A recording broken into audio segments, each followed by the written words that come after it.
El debate oral. Bueno chicos, para quienes no me conocen y son nuevos aquí en este canal de YouTube, mi nombre es Santiago Martín Irizarry, yo soy el creador de la Academia Irizarry de Formación Profesional, soy abogado, graduado en la Universidad Nacional de La Plata, especialista en Derecho Penal por la Universidad de Belgrano desde el año 2014, magíster en Razonamiento Probatorio por las universidades de Girona, España y Génova, Italia, docente universitario, conferencista, autor de libros vinculados con el derecho penal o con el derecho procesal penal. También he publicado más de una docena de artículos de doctrina en diversas revistas jurídicas. Y lo más importante de todo para mí, soy abogado litigante y ejerzo la profesión de manera ininterrumpida en el fuero penal desde hace ya más de 10 años. Lo que vamos a ver a lo largo de esta pequeña y corta clase es un poco cuestiones relativas al debate oral, que en realidad son cuestiones que nosotros abordamos con muchísima más profundidad y con mucho más detalle en los diversos cursos que estamos ofreciendo en la academia, curso Práctica Penal desde cero o cursos Delitos Sexuales y Estrategias de Defensa, por lo menos al día de hoy. ¿Cuál es la nota característica de estos cursos? Que son cursos que se sustentan y estructuran en explicaciones prácticas, es decir, son cursos que están destinados a abogados que quieran ejercer la profesión en el mundo del derecho penal. Los cursos, por lo general, lo que incluyen son variadas, cuantiosas clases, realmente son muchas y bien completas, modelos de escritos, libros virtuales y lo más importante de todo, foros de consultas para que ustedes no se queden con ningún tipo de duda, sea teórica o netamente profesional. Bueno, vamos a comenzar con esta clase que, como les dije, tiende a sintetizar una pequeña partecita de lo que ustedes pueden encontrarse en los cursos de la academia. ¿Qué es lo que vamos a ver? Bueno, el debate oral, principalmente. ¿De qué se trata y qué reglas se aplican? ¿Qué llevar? Algo que para muchos es algo tonto o básico y en realidad no lo es, más bien todo lo contrario. ¿Cómo es que se desarrolla? Es decir, cuáles son las etapas que podemos encontrar dentro de un debate oral y público. Y después una cuestión también de gran trascendencia que tiene que ver con, bueno, cómo es que se produce la prueba, cuál es la labor del abogado durante la producción de la misma y fundamentalmente cómo juega en todo esto la incorporación por lectura de diversas constancias sobrantes en autos al debate. Vamos a comenzar de lo más básico a lo más complejo, por decirlo de alguna manera. El debate oral y público. Bueno, ¿cuáles son los principios rectores del debate oral y público en líneas generales? Bueno, al día de hoy, ya prácticamente, por no decir en todo el territorio de la República Argentina, en contraposición a lo que ocurría décadas atrás, existen dos principios que son rectores o que tienden a dejar en evidencia cómo es que se tramita un debate público al día de hoy en nuestro país. Estos dos principios que van de la mano son la oralidad y la inmediación. La oralidad, como su nombre lo indica, tiende a que el debate sea oral, es decir, en contraposición a la toma de decisión anclada en la escritura, en los documentos escritos, el debate justamente se estructura en la oralidad, ¿sí? En el habla. A la par de esto, e íntimamente vinculado, se encuentra el principio de inmediación. Una definición técnica podría decirnos que el principio de inmediación es la proximidad temporoespacial entre el juez con las partes o con las pruebas, por ejemplo, con testigos que se vayan que vayan a declarar durante el debate. Eh, ¿Esto para qué? Para que el juez justamente tome un contacto directo con todos los que están involucrados en este litigio y que justamente la decisión no pase por intermediarios, no haya intermediarios entre las partes y el juez o entre las pruebas y el juez, para que este individuo directamente y por sus propios sentidos pueda percibir lo que está ocurriendo en esta causa. ¿Sí? Para que pueda escuchar a los abogados, para que pueda escuchar a los testigos, para que pueda ver directamente, por ejemplo, filmaciones, documentos, etcétera. Y luego de todo ello, poder resolver. A su vez, la inmediación tiende a que el juez controle directamente él que el debate se realice como corresponde. Es decir, que el articulado del Código Procesal Penal, que es el que nos va a regular cómo es que se tiene que llevar a cabo el debate, se respete. Dicho esto, hay algo que habitualmente los abogados que no tienen tanta experiencia en el fuero penal desconocen, y es lo siguiente. Una vez que la causa se eleva a juicio y previo a comenzar el debate, el expediente, sea en formato papel o sea digital, virtual, dependiendo la provincia en la cual estemos litigando, aunque ya prácticamente todas han adoptado el expediente virtual, el expediente es como que deja de existir. La idea es que justamente en el debate se produzca toda la prueba y que el juez resuelva luego de haber percibido y fundamentalmente valorado dicha prueba. En otras palabras, el expediente, en papel o digital, es como que deja de existir, a tal punto que se encuentra vedado que los jueces lo empiecen a examinar, por más que en la práctica esto no se suele cumplir tanto. ¿Qué es lo que sí se puede tomar, utilizar y que los jueces pueden valorar para resolver? Aquellas constancias sobrantes en el expediente, es decir, aquellas fojas, sean actas, documentos, filmaciones, etcétera, que hayan sido incorporadas por lectura. En otras palabras, supongamos que yo tengo un documento que se incorporó al proceso en la investigación, ¿sí? Es decir, en la investigación penal preparatoria, en el sumario o en la instrucción. Son sinónimos, lo que varía es el código aplicable y la terminología que se usa, pero son sinónimos. Supongamos que tenemos un contrato, ¿sí? Un documento, un contrato de compraventa. Ese documento está en el expediente. Si yo ese documento que está en el expediente no lo incorporo por lectura al debate, el juez no lo puede analizar, no lo puede valorar y consecuentemente no lo puede utilizar para tomar la decisión en ese caso concreto y particular. ¿Cuál sería la excepción? Que ese documento se incorpore por lectura, ¿sí? Y en dicho caso, el juez sí va a poder analizarlo, valorarlo y tenerlo en cuenta para tomar una decisión. Lo mismo con las declaraciones de los testigos que se materializaron durante la primera etapa del proceso. El juez no las conoce y no las puede conocer, salvo que dicha acta, en donde obra la declaración testimonial, sea incorporada por su lectura al debate. Los casos son variados y van a depender de la legislación aplicable. Ya vamos a verlo en detalle, pero un supuesto podría llegar a ser cuando el testigo no es encontrado, cuando el testigo fallece o cuando el testigo se contradice con lo que anteriormente había dicho. Y en contraposición lo que necesitamos es clarificar esta cuestión, para lo cual se incorpora el acta inicial. Ya lo vamos a ver de alguna manera. Sigamos un poquito para quienes no tienen la más pálida idea de qué es el debate oral, cómo se realiza. Aquí tenemos una imagen de un debate oral y público. Es más, allí estoy yo, esta es una foto que obtuve de un diario. Por lo general, los debates no son tan concurridos, no tiene tantos personajes interviniendo, es decir, no hay tantas personas, se dan en ámbitos por lo general un poco más chiquitos, en espacios un poco más chiquitos. Esto se dio en la ciudad de La Plata, en uno de los tribunales. En este caso hay muchos actores, muchos participantes, porque fue un debate realmente resonante, donde había por lo menos, ahora no me acuerdo si eran 5 o 6 imputados. Como consecuencia de ello, cada uno de ellos participó de este debate y tuvo un abogado defensor específico. Y por el otro lado estaba la acusación oficial, es decir, el fiscal actuante, más los particulares damnificados. Vamos a ver en detalle quiénes aparecen en esta fotografía. Allí se observa a los magistrados, ¿sí? En realidad, el círculo debería ir un poquito más para el costado porque hay un magistrado que no lo estamos señalando, pero no importa. Es decir, al frente de todo vamos a tener siempre a los magistrados. En algunos casos están en un escalón superior, en otros casos están al pie del suelo. Esto es indiferente, ¿sí? Hay salas de audiencias que son más modernas, otras que tienen un estilo un poco más clásico, más rudimentarios. Algunas son más lindas, otras son más feas. Eso varía dependiendo del lugar donde nos encontremos, ¿sí? Además, siempre vamos a tener aquellas personas que forman parte del tribunal pero que no son jueces. Puede ser que esté ahí el secretario, el auxiliar letrado, algún empleado. Estas personas son las encargadas de tomar nota de lo que va ocurriendo. En tanto, eso que están escribiendo va a constituir el acta de debate. Es muy importante. Es decir, una especie de resumen de lo que va ocurriendo en el debate. No de todo, sino de algunas cuestiones excepcionales, como podría ser cuándo se da inicio al debate, quiénes son las partes que están presentes, quién es el testigo que va a declarar, etcétera, etcétera, etcétera. Luego están las defensas. Por lo general las defensas van del otro lado, es decir, se encuentran, sería a la izquierda del tribunal, ¿sí? Sería a la derecha de la foto, pero siempre están las defensas. Atrás de los defensores están los imputados.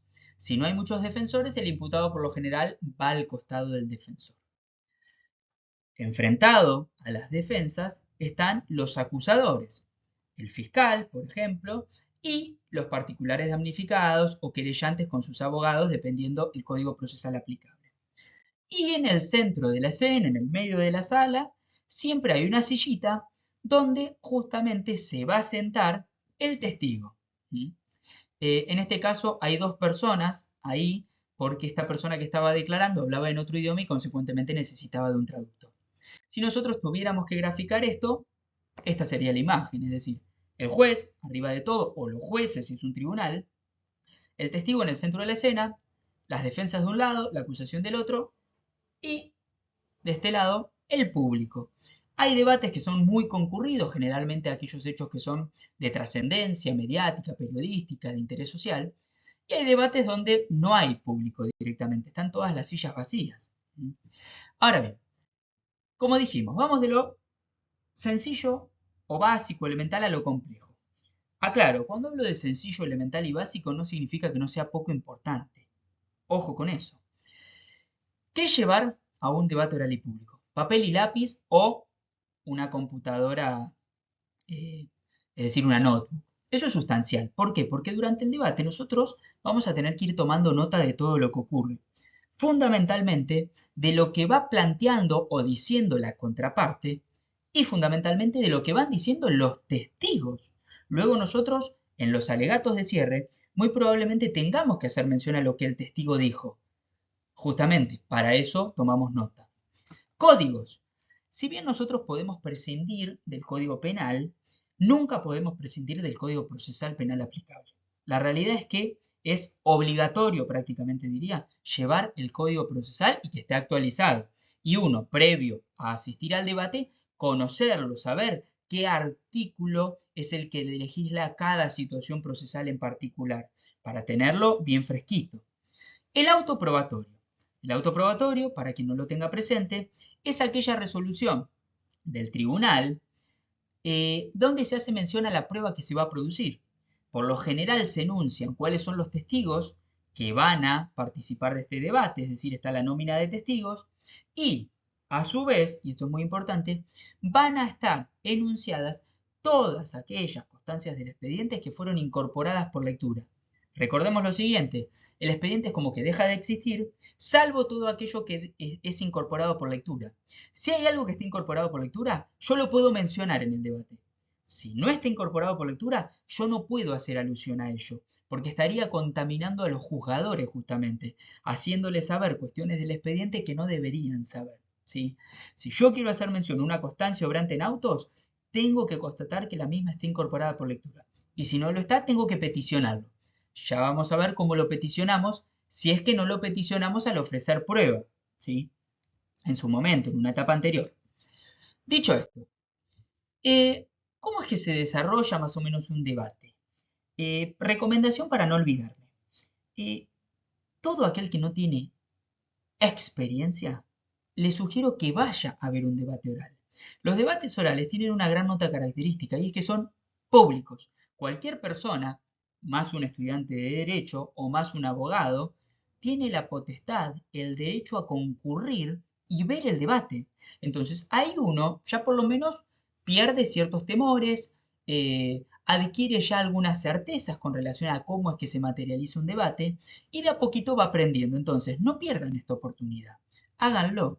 A tal punto que al día de hoy, gran parte de los debates, por ejemplo los que se dan en el fuero federal, están subidos al canal de YouTube del Poder Judicial. Entonces, aprovechenlo. Antes esto no era posible.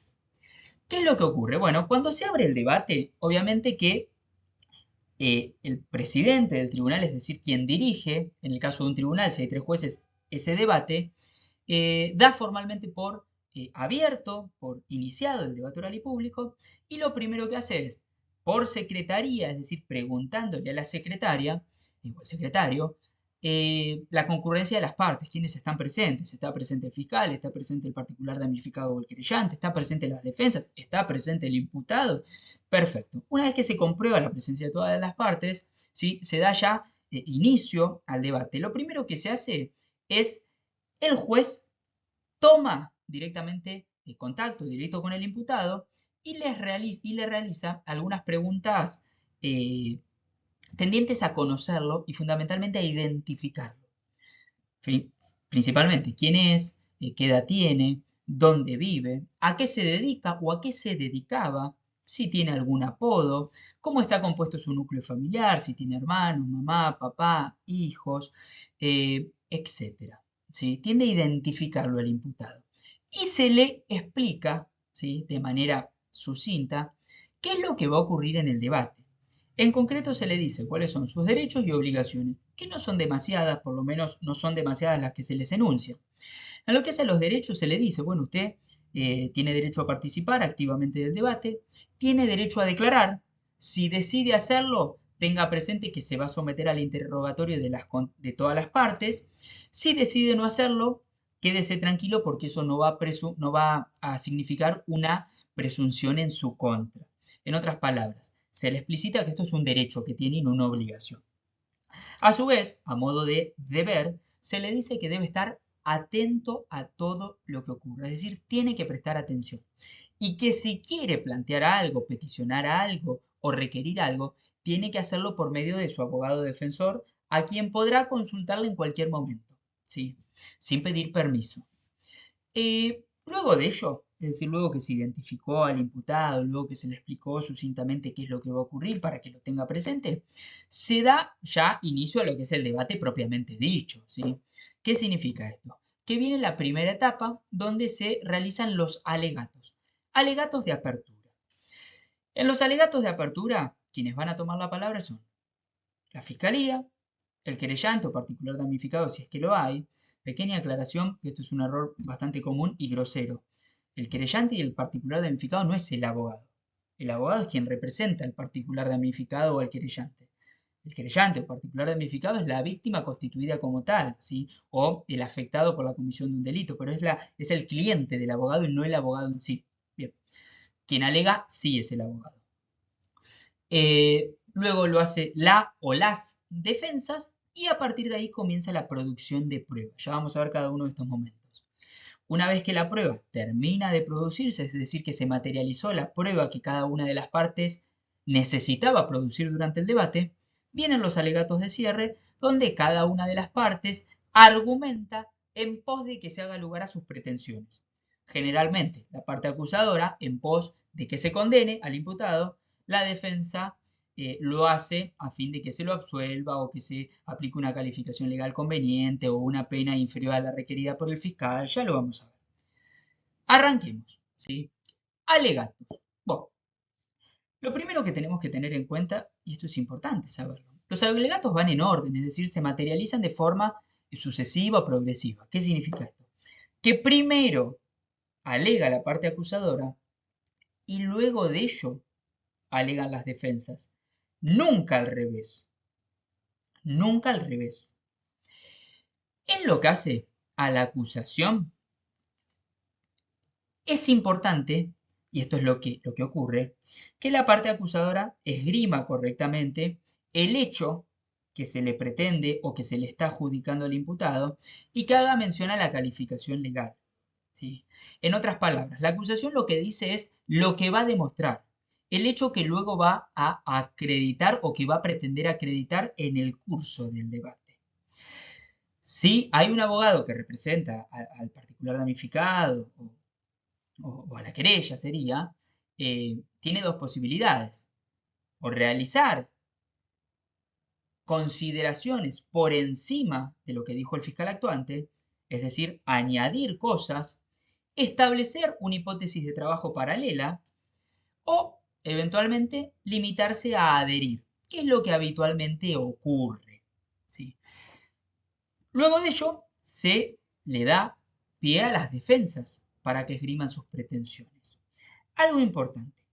Mientras la parte acusadora alega, es importante, si nosotros somos abogados defensores, dos cosas hacer. Primero y principal, prestar atención. Y segundo, tomar nota. ¿Por qué? Porque lo que nosotros tenemos que hacer es controlar la acusación. Por dos cuestiones. La controlamos por una cuestión que hace ese momento específico, pero también para el futuro. En lo que hace a la hora, a ese momento específico, tenemos que corroborar si lo que está diciendo el fiscal en cuanto a la descripción del hecho delictual es concordante con el hecho por el cual se elevó la causa a juicio. ¿Por qué? Porque en el marco del proceso penal existe un principio que es el principio de congruencia. ¿Qué significa? Que la acusación, es decir, el hecho que hace a la imputación, no puede variar. Si a mí me dijeron en su momento y me tomaron declaración indagatoria o declaración del imputado, dependiendo de la legislación, eh, alegando que yo, imputado, el 10 de junio, en la calle 10:40 de la ciudad de La Plata, en horas de la madrugada, me apersoné en un local y a punta de pistola sustraje 10.000 pesos. El día de mañana no me pueden decir que este hecho ocurrió en otra fecha, en otro lugar, que la suma que yo me habría sustraído es distinta. Tiene que ser plenamente concordante. Y este hecho debe mantenerse a lo largo de todo el proceso. En otras palabras, el mismo hecho por el cual yo declaré en la indagatoria debe ser concordante con el hecho por el cual se pide la elevación a juicio, que debe ser concordante con el hecho por el cual se ordena elevar la causa a juicio, que debe ser concordante con el hecho que la fiscal interviniente o el fiscal interviniente esté haciendo mención en su alegato de apertura, que luego debe ser igual al hecho que haga mención en su alegato de clausura y que debe ser igual al hecho por el cual eventualmente se me condena. Nunca puede variar. Y eso es importante, porque a veces, ya lo vamos a ver en el alegato de cierre, como consecuencia de lo que ocurre en el debate, hay ciertas modificaciones. Ojo con eso. Dicho esto, tenemos que tomar nota, tenemos que prestar atención. Si advertimos que hay una violación a este principio de congruencia, es decir, están haciendo mención a cuestiones que en su momento no me habían planteado y no me habían imputado, tenemos que levantar nuestra mano y hacerlo saber. Es decir, cuando aleguemos, en realidad, no levantar la mano, cuando aleguemos. Quiero dejar planteada, señores jueces, la violación al principio de congruencia en tanto el hecho que está haciendo mención al día de hoy la parte acusadora no es concordante por el cual yo me estuve defendiendo a lo largo de este proceso, no es concordante por el cual concretamente la causa fue elevada a juicio y consecuentemente estamos legitimados a juzgar en este momento. Entonces ahí ya dejamos planteada una cuestión que luego el organismo jurisdiccional tiene que merituar cuando culmine el debate y que nosotros incluso podemos mantener en instancias impugnativas, es decir, cuando tengamos que impugnar una eventual condena. Si el hecho descripto a esta altura del proceso es concordante con el descripto con anterioridad, no decimos nada. Pero tomamos nota de cuál es el hecho al cual hace mención la Fiscalía, porque ese es el hecho que tiene que probar. Ese es el hecho que tiene que probar y al cual luego se va a tener que referir en su alegato de cierre. ¿Qué decir en un alegato? Es decir, dejando pasar esta cuestión preliminar, ¿qué decir en el alegato? Hay dos formas de actuar. Algunos defensores explicitan de una manera detallada y tomándose variados minutos qué es lo que van a querer probar. En otras palabras, cuál es, se la llama ahora, históricamente no se la llamó así, esto surge como consecuencia de una vertiente doctrinal que está teniendo favorable acogida en nuestro país. ¿Cuál es su teoría del caso? En los libros históricos van a encontrar cuál es su hipótesis de trabajo, lo mismo. Algunos abogados son muy detallistas en esto y alegan y alegan y alegan. Otra posibilidad es limitarse a decir voy a acreditar que mi asistido es un inocente. Punto. Eso es lo que habitualmente hago yo. ¿Y esto por qué? Por dos cuestiones. Primero porque uno, abogado defensor, no tiene por qué esgrimir anticipadamente qué pretende probar. Es decir, el principio de inocencia nos legitima a limitarnos a decir voy a probar la inocencia, punto. Y por otro lado, y esto ya es una cuestión estratégica, para tampoco anticiparnos ante la contraparte qué es lo que vamos a querer probar, qué es lo que vamos a querer obtener de cada testigo, a dónde vamos a poner el ojo. A veces la estrategia es quedarnos callados, escuchar y directamente atacar en el alegato de cierre, a modo sorpresivo, por decirlo de alguna manera. Es decir, no anticipar lo que vamos a hacer en el debate. Si no tenemos la obligación de hacerlo y no ganamos nada con hacerlo, ¿por qué lo vamos a hacer? Bueno, ese es mi consejo. limitarnos a decir vengo a probar la inocencia de mi asistido, punto. Dicho esto, durante el debate, gran parte de la prueba, por no decir la totalidad de la prueba que se va a producir, la excepción tendríamos en las videofilmaciones o las escuchas de algunas grabaciones, gran parte de la prueba se corresponde con el paso o el desfile de diversos testigos, es decir, personas que tendrían algo para aportar a este proceso, ¿sí? Y que consecuentemente se sientan a declarar ante el tribunal o el juzgado interviniente. Hay que hacer una pequeña salvedad aquí que es muy importante. Nosotros tenemos dos posibilidades. O que el debate se esté filmando, que el tribunal lo esté filmando, sí que tengamos una pequeña camarita y que esté dejando constancia en esta videofilmación de todo lo que está aconteciendo, o que esto no sea así, y que lo que esté aconteciendo meramente quede suscripto o asentado en el acta, es decir, en el papel o en el acta digital, es lo mismo. Si se está filmando el debate, lo que voy a decir ahora no tiene trascendencia. Sí, por lo menos esta pequeña partecita de lo que voy a decir ahora, solo esta pequeña.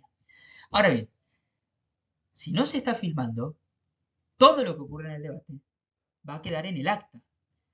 Pero, y acá viene la aclaración, no todo, sino, por más tonto que parezca, solo lo que se consigne en el acta. Y en el acta no se consigna todo con lujo de detalle.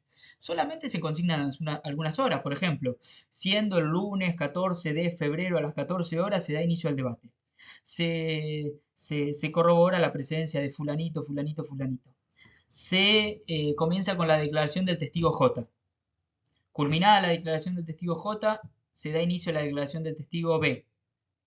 Luego se da inicio a la declaración, pero fíjense que todo lo que dijo el testigo no está sentado en el acta. Entonces ahí tenemos que prestar atención en lo que hace al cómo se va a desarrollar este debate. ¿Por qué? Porque nosotros siempre tenemos que pensar lo peor. Lo peor que sería que este debate lo perdamos, que la persona que estamos asistiendo sea condenada. Y si esto ocurre, ¿qué vamos a tener que hacer? Impugnar esta decisión. Pero para impugnar esta decisión, en gran medida vamos a tener que apoyarnos en lo que pasó en el debate. Por ejemplo, el testigo Juan Pérez dijo que el imputado estaba en otro país al momento del hecho. Esto que dijo Juan Pérez solamente va a quedar en la memoria del juez, en la de la fiscalía, en la del defensor, en la del imputado, pero luego se lo lleva el viento. ¿Cómo hacemos para hacer referencia a lo que dijo Juan Pérez si no está en ningún lado? No hay videofilmación y en el acta no está. Ahí viene la labor del abogado litigante, sea que estemos representando a las víctimas o a la defensa, estemos por el lado de la defensa. Cada vez que un testigo hace mención a algo que para nosotros es realmente muy importante, como esto que acabo de mencionar, tenemos que inmediatamente, ni siquiera levantando la mano, requerir a viva voz, con fuerza, solicito que se deje constancia en acta. Punto. O directamente, constancia en acta. El testigo al principio se asombra, dice que ha pasado, que este abogado pegó un grito, y el tribunal le suele explicar, no, quédese tranquilo, esto es habitual, lo que está pidiendo el abogado es que lo que usted acaba de decir quede expresamente en el acta de debate. Entonces el día de mañana, cuando tengamos que utilizar eso que dijo el testigo, vamos a tener un documento que acredita que lo que estamos diciendo es concordante con lo que pasó en el debate. El acta de debate así lo va a evidenciar. Entonces hay que estar muy atentos. Ahora bien, y esto es un gran tema de discusión en todo debate, tampoco podemos estar ante cada frase que dice el testigo diciendo constancia en acta, constancia en acta, constancia en acta, porque en algún momento el tribunal, el presidente, nos va a decir, doctor, la idea es que el debate no sea escrito, es decir, que no dejemos constancia de todo, sino que sea oral y que determinadas cuestiones queden en el acta. Es una especie de reto, ¿sí? Entonces hay que dejar asentado en el acta aquello que realmente sea importante y que el día de mañana quizás vayamos a tener que utilizar. Dicho esto, tema de interrogatorios. Los testigos van a declarar de manera sucesiva. Primero viene uno, luego otro, luego otro, luego otro. Primero declaran los testigos que ofrece la parte acusadora y una vez que estos culminan, lo que ofrecen las defensas. Esto no es una regla tajante, en tanto, dependiendo quiénes han concurrido ese día, bueno, puede establecerse alguna excepción. Si hay testigos que sí o sí tienen que declarar porque hacen un viaje o porque otro día no pueden, bueno, Uno lo puede charlar con la contraparte, no hay problema. El tribunal lo autoriza que declare primero el de la defensa, luego el de la fiscalía, no hay problema. Preguntas. ¿Qué pasa? Y acá yo soy, fíjense hasta que lo taché, un claro opositor a lo que se suele enseñar en esos famosos cursos de técnicas de litigación o en el ámbito universitario, por lo general. Generalmente a nosotros se nos dice que a los testigos hay que atacarlos y preguntar y contrapreguntar y cuando está preguntando frenarlo y decirle, pero esto no es así, cuando está respondiendo, no, pero usted, como si fuera una discusión.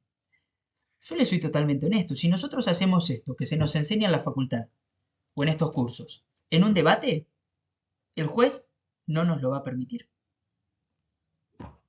E incluso si lo hacemos, muy probablemente el abogado que tengamos enfrente sea el que se oponga a nuestra modalidad en lo que hace el interrogatorio.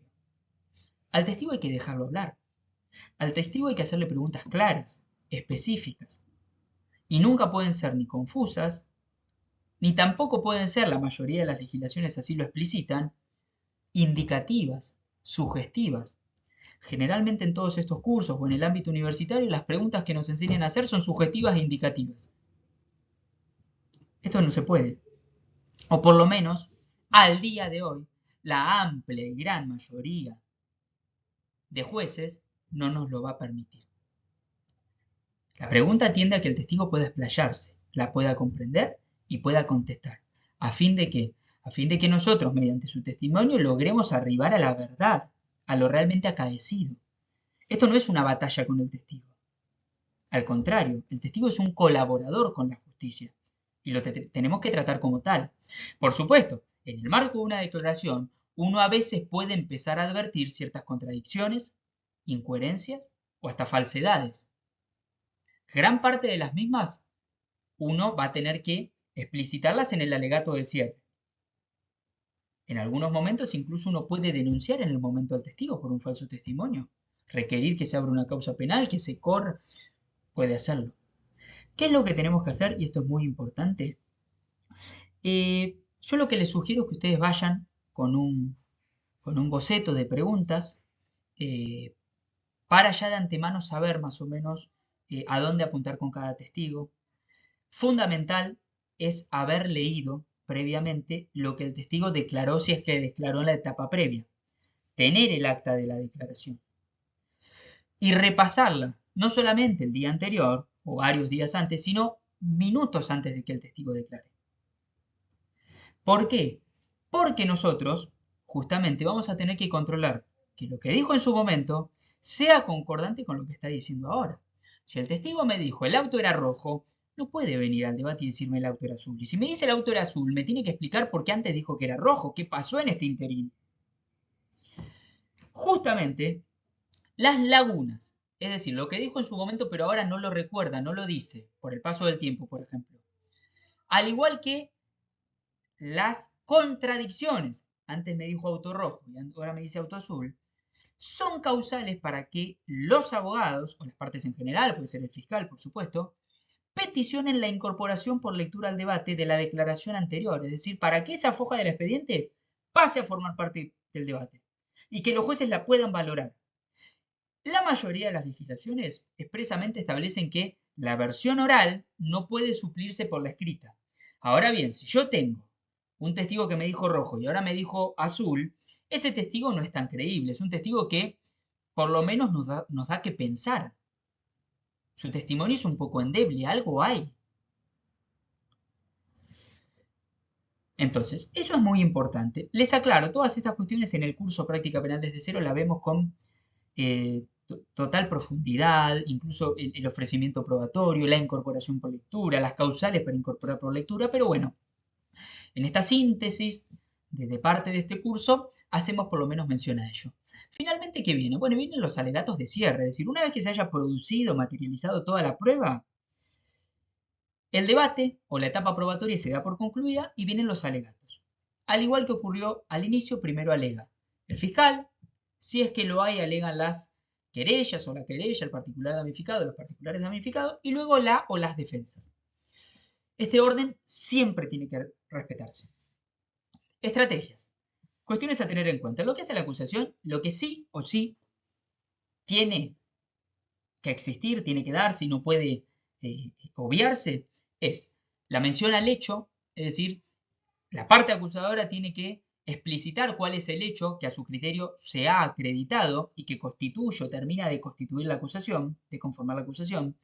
Por ejemplo, siendo el 10 de mayo a las 2 de la tarde, el individuo llamado Juan Pérez se apersonó en el domicilio de calle, etcétera, etcétera, etcétera. ¿Cuáles son las pruebas que permiten otorgar la apoyatura a esa narración fáctica, a esos hechos? ¿Cuál es la calificación legal aplicable? Por más que rige el principio de iura nodit curia, algo que también vemos en el curso, que tiene que ver con el juez conoce el derecho, en consecuencia no es determinado por las partes, sino que surge como consecuencia de los conocimientos del magistrado. Y finalmente, y lo más importante, la pretensión, es decir, ¿qué se pretende? Por ejemplo, en orden a todo lo expuesto, solicito que se aplique, que se condene a Juan Pérez por el delito de abuso sexual y se lo condena a la pena de 10 años de cumplimiento efectivo. Bien, ¿qué es lo que tiene que hacer la defensa? Primero y principal, el alegato tiene que estar preparado con una antelación suficiente que nosotros nos permita estudiarlo, comprenderlo, tenerlo bien en la cabeza, bien diagramado en un papel. En los alegatos, algo que no lo dije, uno no puede leer, ¿sí? Ahora bien, la realidad tribunalicia nos dice que por lo general los funcionarios públicos, esto tiene que ver con la gran cantidad de causas que están tramitando, la gran cantidad de tareas, suelen leer más de lo que dicen apelando a la memoria. Ahora bien, yo siempre digo lo mismo, un alegato leído no tiene el mismo peso en cuanto al efecto producido que un alegato dicho a viva voz sin recurrir a los papeles, ¿sí? Gran parte del alegato tiene que ver, más allá del qué decimos, tiene que ver con el cómo lo decimos, la impronta que le ponemos, la fuerza, los cambios de tonos, las pausas, las incógnitas que dejamos. Esto es importante de un alegato. Esto juega. eh, Quizás no tanto para la resolución final, pero sí para que los jueces nos presten atención. Es muy importante, es muy importante. Planteos. Nosotros tenemos que dividir las cuestiones. Gran parte de lo que vamos a hacer mención en el alegato tiene que ver, en primer lugar, con eh, hacer cuestión, por lo general, la quaestio iuri, que es la quaestio facti. ¿Qué es la quaestio facti? Los hechos y las pruebas. Es decir, señores jueces, este hecho no ha sido acreditado y esto lo digo como consecuencia de las siguientes pruebas que se han producido y por lo general uno las enuncia, eh, las pone en duda o no, se apoya en las mismas, las relata, vino el testigo fulanito, dijo tal cosa y cuando se le preguntó tal otra, a los gritos dijo, bueno, uno tiene que si ustedes lo quieren, hay algunos alegatos míos en internet. Después los podemos buscar, no hay problema. En algún que otro debate que ha quedado grabado en el Fuero Federal, como les decía, en el Fuero Federal queda grabado prácticamente, no prácticamente todo, pero sí gran parte de los debates, tengo entendido. Eh, entonces eso es importante. Y luego viene el tratamiento de la cuestión iuria, es decir, las cuestiones jurídicas, es decir, bueno, eh, cuestiones relativas a irregularidades, cuestiones relativas a la calificación legal fundamentalmente, ¿sí? Es decir, pelear una calificación legal y esgrimir el por qué la calificación legal que nosotros proponemos ante una eventual condena sería la correspondiente y no la de la fiscalía, etcétera, etcétera. Algo importante, lo que corresponde o lo habitual, y lo que yo recomiendo, no todos los abogados tienen el mismo criterio, es realizar planteos principales, pero a su vez planteos subsidiarios, es decir, uno no tiene que limitarse a peticionar, por ejemplo, la absolución y punto. No, no, yo peticiono la absolución. Ahora bien, si los magistrados no concuerdan con mi criterio de pensamiento y consecuentemente no van a hacer lugar a la absolución, yo dejo planteados, vaya la redundancia, un montón de planteos subsidiarios. Bueno, para el caso de que el magistrado no concuerde con que la absolución es la respuesta que debería tener este caso, bueno, yo peticiono que ante la eventual condena se disponga una calificación legal no conforme a lo que peticionó la fiscalía, sino conforme a lo que yo paso a exponerles. Y eventualmente, si no se hace lugar a esta cuestión de la calificación legal, bueno, que la pena aplicable no sea de efectivo cumplimiento. Bueno, y si eventualmente la pena es efectivo cumplimiento, bueno, que esté más cerca del mínimo que del máximo, por ejemplo. Todo esto se alega. Gran parte del alegato, que es lo que la mayoría de los abogados omiten, y yo incluso en el curso de delitos sexuales le destino una clase entera, tiene que ver con el tema de la determinación de la pena. Cómo trabajar eso previo al debate, durante el debate y fundamentalmente en los alegatos. Cómo atacar el planteo de la parte contraria y cómo argumentar en beneficio nuestro. Eso es sustancial. Y después también replicar los argumentos de la contraparte. Mira, la contraparte, mire, doctor, la contraparte dijo que el testigo X se había expresado de tal forma. Perfecto, sí, pero omitió decir que el testigo X también se expresó de tal otra forma. O lo que dijo la contraparte no es correspondiente con lo que realmente ocurrió. O este testigo a la cual la contraparte le otorga una gran credibilidad se contradijo notoriamente y tal como se ha incorporado por lectura con lo que dijo en la primera etapa del debate, etcétera, etcétera, etcétera. ¿Sí? Lógicamente que acá no podemos abordar con lujo de detalle el tema de los alegatos porque realmente necesitamos una clase pura y exclusivamente dedicada al alegato de la parte acusadora y otra específica para el alegato de la defensa. Pero bueno, la idea de esta clase, que ya vamos culminando, es o ha sido realizar un pantallazo general de lo que es un debate oral y público. Si ustedes quieren profundizar en el estudio de todas estas cuestiones, realmente se los digo, no se van a repetir. Hagan los cursos de la academia, no van a encontrar una oferta de este tipo en ningún lado, porque son cursos que no solamente realiza un abogado que tiene experiencia y conocimientos, sino que son cursos que están destinados a abogados, es decir, son cursos para abogados y donde en un todo, de principio a fin, amén del abordaje de algunas cuestiones teóricas que son imprescindibles, ponemos el ojo en la labor del abogado litigante. Espero que les haya servido y bueno, nos vemos en las próximas clases.